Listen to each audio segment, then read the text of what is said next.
ನಿನಗೆ ನಾವು ಬೇಕಾದ್ವಾ ಅಂದೆ. ಇದು ಅಸಭ್ಯನಾ? ಹೇಳಿ, ಇದರ ಅರ್ಥ ಏನು ಅಂತ ಚಾಟ್ GPT ಅಲ್ಲಿ ಹಾಕ್ ಗುರು. ನಮ್ಮನ್ನು ಹುಡುಕೋಷ್ಟು ಬರ ಅಂದರೆ ಏನು ಅಂತ ಹೊಡಿ. ನೀನು ಏಕವಚನದಲ್ಲಿ ಮಾತಾಡಿದೆ, ಫ್ರಸ್ಟ್ರೇಟ್ ಆಗಿ ಮಾತಾಡ್ತೀಯ. ಅದೇನೋ ಮುಳ್ಳಂದಿ ಅಂತ ಮಾತಾಡಿದ್ರು. ನನ್ನ ಹೇರ್ ಸ್ಟೈಲ್ ನೋಡು ಮಗ, ನೆನ್ನೆ ಪ್ರೆಸ್ ಮೀಟ್ ನಿನ್ನ ಹೇರ್ ಸ್ಟೈಲ್ ನೋಡು. ಈ ಕಡೆ ಸ್ಪೈಕ್ಸ್ ಹೋಗಿರುತ್ತಲ್ಲ ನಿನ್ ಕೂದಲು, ಮುಳ್ಳಂದಿ ಫೀಚರ್ಸ್ ಹೇಳ್ತೀನಿ ಕೇಳಿಸ್ಕೊ. ಹಂಗೆ ಎದ್ದು ಬಂದು ಪ್ರೆಸ್ ಮೀಟ್ ಮಾಡೋದು.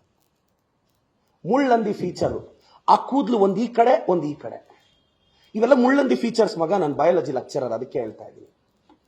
ಕಾರಣ ಇಲ್ಲದೆ ಟಿಕೆಟ್ ಮಿಸ್ ಆಗೋದು ಮುಳ್ಳಂದಿ ಫೀಚರ್. ಟಿಕೆಟ್ ಯಾಕೆ ಮಿಸ್ ಆಯ್ತು ಅಂತ ಯಾರೋ ಬುಕ್ ಬರೆದ್ರೆ ಅದಕ್ಕೆ ಸ್ಟೇ ತರೋದು. ಇದು ಫೀಚರ್ಸ್ ಆಫ್ ಮುಳ್ಳಂದಿ. ಚಾಟ್ GPT ಅಲ್ಲಿ ಸಿಕ್ತಪ್ಪ. ನೀನು ನನ್ನ ತಾಯಿಗೆ ಬಹಿರಂಗವಾಗಿ ಕ್ಷಮೆ ಕೇಳು. ನನಗೆ ನಂಬಿಕೆ ಇದೆ ನನ್ನ ತಾಯಿ ಕ್ಷಮಿಸ್ತಾಳೆ. ಬಟ್ ನಾನು ಕ್ಷಮಿಸಲ್ಲ ಮಗ. ನಾನು ಓಕೆ, ನೀನು ನಿಲ್ಲಿಸಿದ್ರೆ ನಾನು ನಿಲ್ಲಿಸ್ತೀನಿ.